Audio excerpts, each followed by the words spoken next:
because I'm just working into that because the story is that you met Deirdre and you were set up to meet Deirdre by your sister who was already a star on Irish television in the Reardons. Yeah. And is that so or is it not? That was a setup. Denied by all of them except me. Was it click at first sight? Was it immediate attraction and was she instantly the only one for you, or do you even believe in that concept? I do. I do believe that you see something in a person that does resonate and connects with you.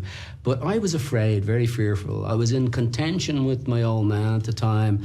I was leaving that firm. I wanted to be a musician. I thought, you know, what will I do? I didn't have anything to offer a girl like Deirdre. No financial future, if you know what I mean. So I backed off. And Deirdre, of course, thought this was me trying to be, arrogant or whatever you want to. And of course, that made her more interested, I think, when I backed off. But it was an insecurity. And it's an insecurity that I think is built into most Irish people.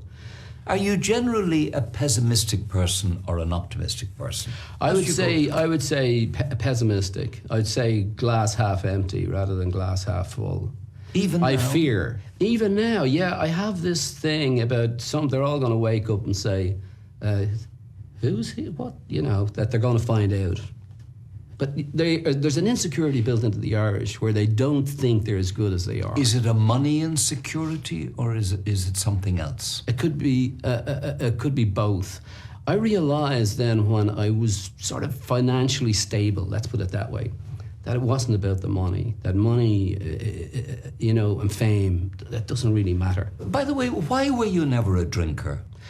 I saw so much carnage around me, Gay, due to alcohol. Even from a young age? Yes, even from a young age. I saw so much carnage. And I saw also that people in pubs did a lot of talking and there wasn't a lot of action.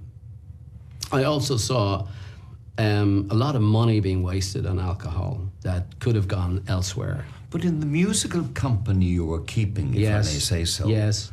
That made you stick out. It did, but I got off the booze. Now, I'm not saying I didn't drink. I had my way days as well during the early days of Superstar here. And I had great friends who knew how to drink very, very well. And I enjoyed their company, don't get me wrong. But I realized when I went to Superstar, I'd stay out to maybe 3 in the morning and I'd have a matinee the next day. The minute you hit the stage, the barometer kicks in and the energy level was always down. You talked a lot, your voice level was down, and I decided I have to get rid of this. I have to stop. I have to get out of this. It was too dangerous. If I wanted to sing 8 shows a week and do them at a level I wanted to do them at, which was, because consistency is the word in my business. I want to come back to that in a minute, but first of all, tell me again how controversial you got your breakthrough as Judas in Jesus Christ Superstar. How controversial was that show at the time? We tend to forget about this aspect. Unbelievable. I mean, we were all told, we're all going to burn in hell. And I mean, when you think of it now, my mother didn't talk to me for 6 months. Because? Because I played Judas. She kept on saying, Colm, do you know what that man did to our Lord? That's what she said to me. And I said, it's only a musical, Mother, and it's based in history. And were there placards outside? Absolutely, outside. Campaign? Yeah.